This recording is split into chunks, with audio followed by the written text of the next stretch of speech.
Je vous présente mon nouveau nid pour mes Phédol pallidula. En bon débutant que je suis, j'ai fait des tas d'erreurs. Mon nid suspendu, j'en ai un peu abandonné l'idée parce qu'il s'est avéré pas très pratique. Et puis surtout, il m'a fait perdre une partie de ma fondation. Donc j'en suis bien triste.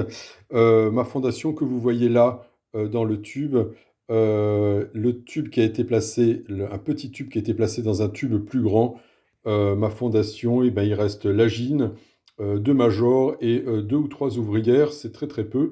J'espère qu'elle va se remettre à pondre. Le petit tube dans lequel elle est vide, il n'y a plus d'humidité, donc il va falloir bien qu'elle déménage. Je l'ai mis à l'air libre et je vise un déménagement dans le tube du bas, là, qui est là, qui a été aménagé avec de l'eau et qui a été mis sous obscurité pour que la reine soit tentée d'aller dans cet endroit.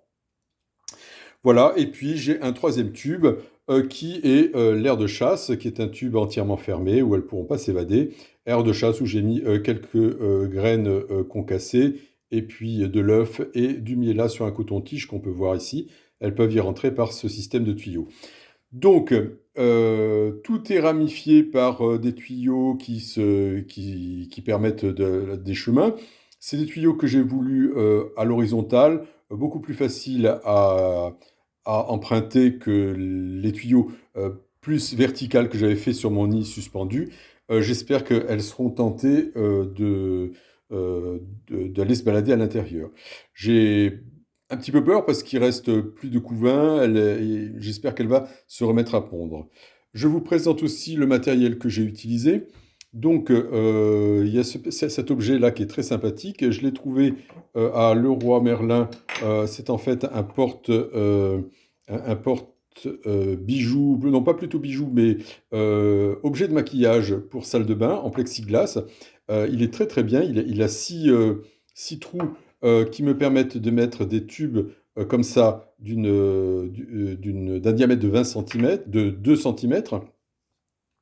Et ces tubes, je les ai achetés à Cultura et ils sont très pratiques parce que d'abord, ils ont un fond plat, ce qui n'est pas le cas des tubes à essai qu'on utilise habituellement.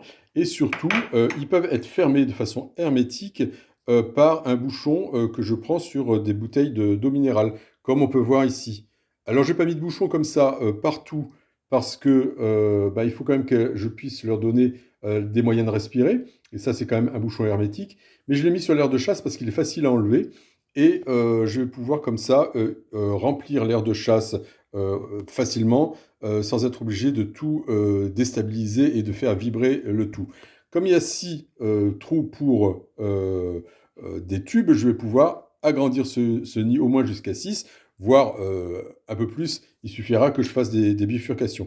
Donc là où je suis content dans ce nid, c'est que il n'y a aucun moyen d'évasion et il n'y a aucun huile de paraffine ou autre anti-évasion. Tout est absolument fermé. Elle respire par du coton-tige, par du coton qui est beaucoup plus aéré et ça sera ma garantie qu'elle ne s'évade pas. Voilà. Les prix des choses.